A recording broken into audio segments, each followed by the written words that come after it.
안녕하세요. 수호쿨극장의 재미있고 기이한 옛날 이야기입니다. 오늘 이야기는 얼굴상은 골상만 못하고 골상은 마음상만 못하다는 관상학 이야기를 중국 북송시대의 명재상 범중엄의 일생에 견주어 봤습니다. 요즘 세상이 아주 어지러운 것 같습니다. 정치라고 하는 것은 세상 사람들 걱정하라고 있는 것인데 언제부터인지 세상 사람들이 정치를 걱정하고 있습니다.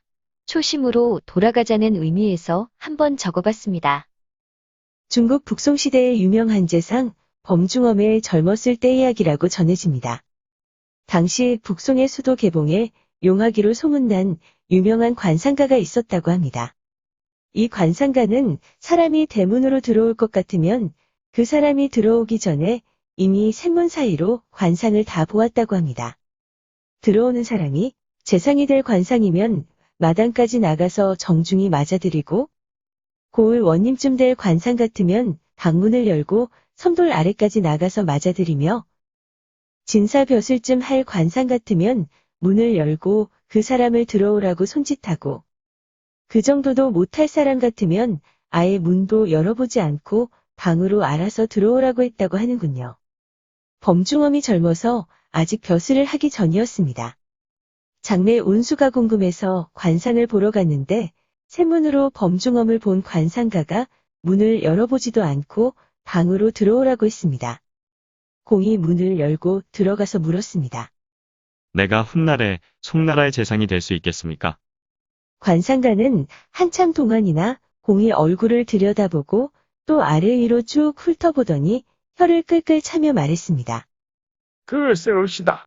소인이 본 상격으로는 재상이 되지 못하겠습니다.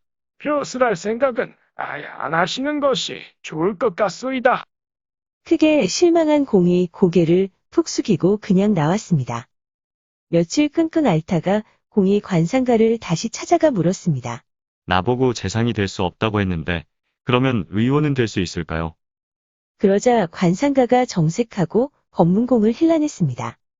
며칠 전 당신이 와서 재상이 될 수 있겠느냐고 물을 때는 뜻이 높더니 어찌해서 금방 뜻을 낮추어 의원이 될 수 있는가를 묻소이까. 그러자 범중엄이 대답했습니다. 나는 원래 어떻게 해서든지 온 천하의 백성을 도탄해서 건져 올리고 싶었습니다.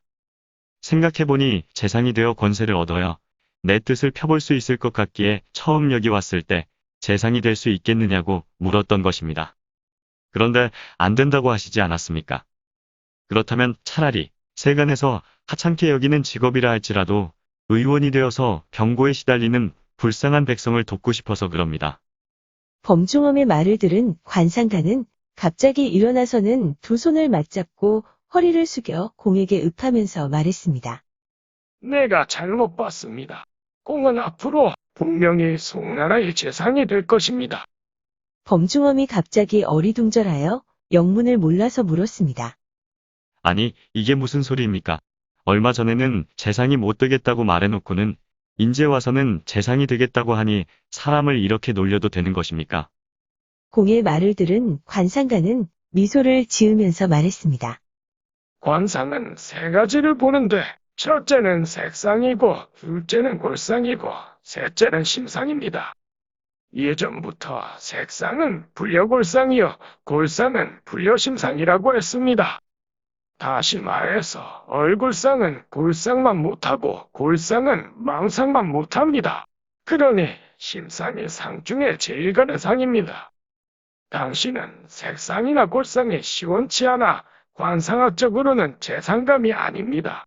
그러나 심상, 즉 안 쓰는 것을 보니 재상이 될 그릇입니다. 왜냐하면 당신의 출세를 위해서가 아니라 도탄에 빠진 백성을 구제하기 위해서 재상이 되고자 했기 때문입니다. 범중엄은 강소성 소주 출신입니다. 그의 아버지는 하급 관리였는데 공이 2살 때 병으로 세상을 떠났습니다.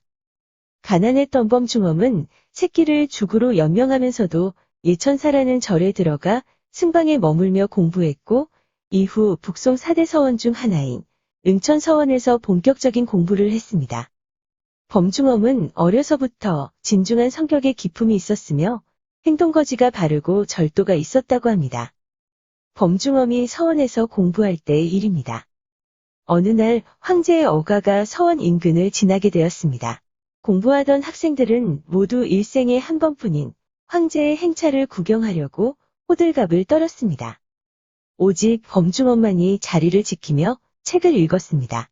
친구들이 같이 가자고 하자 그는 말했습니다. 조급하게 여길 것이 뭐 있느냐. 황제는 나중에 만나 뵈어도 늦지 않는다. 집안이 가난한 범중엄은 항상 먹을 것이 부족했습니다. 매일 죽만 먹었는데 이 죽도 굳은 후에 몇 조각으로 나누어 절인 생선 반찬과 같이 먹었습니다. 이를 보다 못한 부자 친구가 범중엄에게 질 좋은 고기와 신선한 생선을 가져다 주었습니다. 며칠이 지난 후 친구는 범중엄의 방에서 곰팡이가 핀 고기와 생선을 발견했습니다. 친구는 자신의 성의를 무시한 공에게 단단히 화가 났습니다. 그러자 범중엄이 말했습니다. 오해하지 말게. 내가 자네의 성의를 무시해서 고기와 생선을 안 먹은 것이 아니네. 이것을 먹고 난 후에 다시는 죽과 절인 생선을 먹을 수 없을까봐 걱정이 되어서 그런 것이라네. 범중엄은 26세에 진사시에 합격해 관직의 길에 들어선 후 수십 년 동안 재상을 지냈습니다. 재상의 신분임에도 공은 평생 단 한 푼도 뇌물을 받거나 사리사욕을 채우지 않았습니다. 그의 집은 다 허물어져 한겨울에는 추위를 걱정할 정도였다고 전해집니다. 공은 당대 최고의 지성이며 유능한 재상으로 국가를 살찌우고 백성의 평안을 위해 온 정열과 노력을 아끼지 않았습니다. 쇠약해진 군대를 강군으로 키워 나라를 지켰고 목숨을 걸고 황제에게 충원함으로써 간관의 임무를 충실하게 수행했습니다. 그뿐만 아닙니다. 국가 개혁의 틀을 마련했고 교육을 통한 계급과 신분의 철폐를 주장한 선각자이기도 했습니다.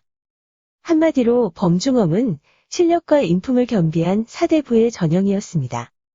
비록 그의 개혁은 미완에 그쳤지만 그가 뿌린 씨앗은 훗날 왕안석이 이어갔습니다. 남송의 대학자로 성리학을 확립한 주인은 범중엄은 중국 역사 이래 최고의 인류급 인물이다 라고 칭송했습니다. 사상은 달랐지만 모택통과 장개석은 범중엄은 중국 역사에서 큰 업적을 이루었고 훌륭한 사상과 그 사상에 버금가는 인품을 갖춘이다 라고 존경을 표했습니다. 간신들의 모함을 받아 좌천되어 임지로 가던 범중엄은 당시 동정호반 악양루에 현판을 써달라는 친구 등자경의 부탁을 받고 악양루를 찾습니다. 그리고선 천하지우, 이후 후 천하지락 일하겨라는 천하의 명문을 남깁니다. 이 글은 공직자는 근심되는 일은 천하 사람들에 앞서서 근심하고 즐거운 일은 천하 사람들이 모두 즐거워한 뒤에 즐거워하는 것이다. 는 내용입니다. 이 구절은 벼슬 사는 관리와 공부하는 지식인의 자세와 책임감을 가장 완벽하게 표현한 글로 지금까지 회자하고 있습니다. 하지만 공의 만년은 쓸쓸하기 그지없습니다. 끊임없는 질시와 견제로 지방의 관리로 중국 변방을 떠도는 신세가 되어 부임지로 이동하던 중에 객사하는 비극적인 최후를 맞기 때문입니다. 이때 그의 나이 64세였습니다. 가히 머리에 먹물들은 사대부의 삶이라 할 만합니다. 다음 글은 악양루기에서 발췌한 범중엄의 글입니다. 대저, 내가 일찍이 옛성현의 마음가짐을 추구해보니 간혹 이 두 가지 경우의 행위와 다른 것은 어째서인가? 외물 때문에 기뻐하지도 않고 자신의 처지 때문에 슬퍼하지도 않아서 조정이 높은 자리에 있으면 오로지 그 백성들을 걱정하였고 물러나서 소야에 머물면 오로지 한마음 자기의 임금을 근심한다. 이는 벼슬길에 나아가서도 걱정하고 물러나서도 걱정한 것이다. 그러니 어느 겨를에 인생을 즐겨 본단 말인가? 그들은 반드시 말할 것이다. 근심되는 일은 천하 사람들에 앞서서 근심하고 즐거운 일은 천하 사람들이 모두 즐거워한 뒤에 즐거워하는 것이다. 오호라, 이런 사람들이 없었더라면 나는 누구와 더불어 돌아갈까나. 용어 설명에 올리겠습니다. 상격은 얼굴댐댐이의 격을 말합니다. 읍은 두 손을 맞잡아 얼굴 앞으로 들어 올리고 허리를 앞으로 공손히 구부렸다가 몸을 펴면서 손을 내리는 인사이법입니다. 승방은 승려들이 침식하는 곳입니다. 참고한 도서 및 문헌 속에 올립니다. 김영진 선생이 엮은 중국의 야담과 기담, 그리고 한무의 교수와 송정희 교수가 공동 번역한 고문진보를 참고하고 인용하였습니다. 매일경제, 중앙일보, NF통신, 조선일보, 미디어뉴스의 기사와 사진을 참고했습니다. 또 서울역사박물관과 러브픽 그리고 블로그 건방진방랑자의 글과 사진도 참고했습니다. 소쿨극장입니다. 다음 주 화요일 10시에 뵙겠습니다. 고맙습니다.